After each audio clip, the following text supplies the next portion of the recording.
Salutare, dragilor! Astăzi v-am pregătit o activitate interesantă și foarte ușor de realizat. Pentru această activitate vom avea nevoie de următoarele materiale: o foarfecă, o furculiță din inox sau de plastic, un lipici, un creion mecanic sau creion simplu, o cariocă neagră sau maro, un liniar, culoarea verde tempera, un carton portocaliu și o foaie albă A4. Primul pas pentru realizarea acestei activități va fi următorul.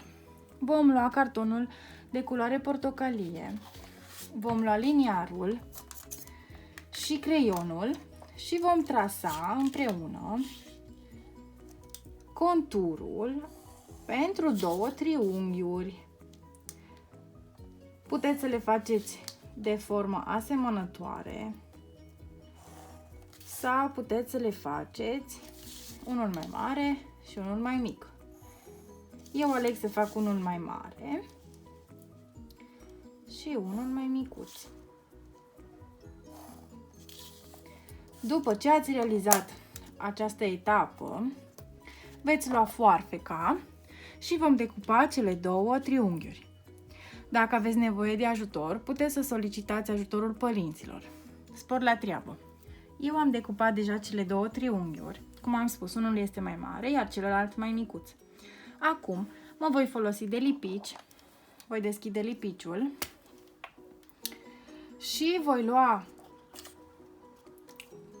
triunghiul mai mare, îl voi da cu puțin lipici și mă voi ajuta de coala albă și voi lipi frumos triunghiul.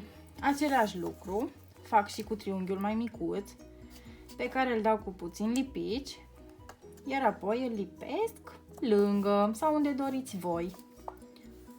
În cele ce urmează mă voi folosi de culoarea verde, pe care o voi pune puțin aici.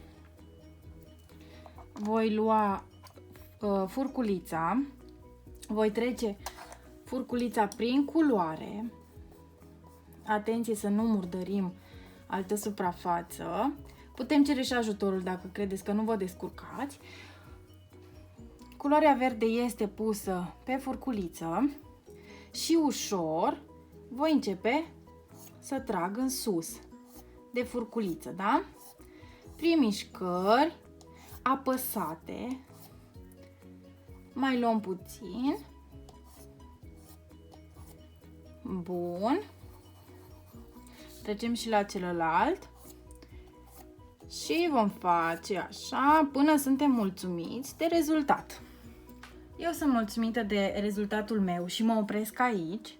În cele ce urmează voi lua carioca neagră sau maro și voi desena o guriță la ambele triunghiuri și apoi voi desena niște ochișori.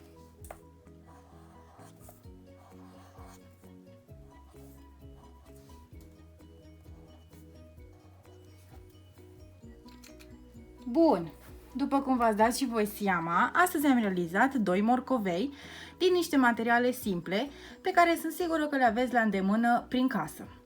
Eu vă mulțumesc că m-ați urmărit până la capăt, sper că v-a ieșit o lucrare frumoasă și ne vom revedea curând.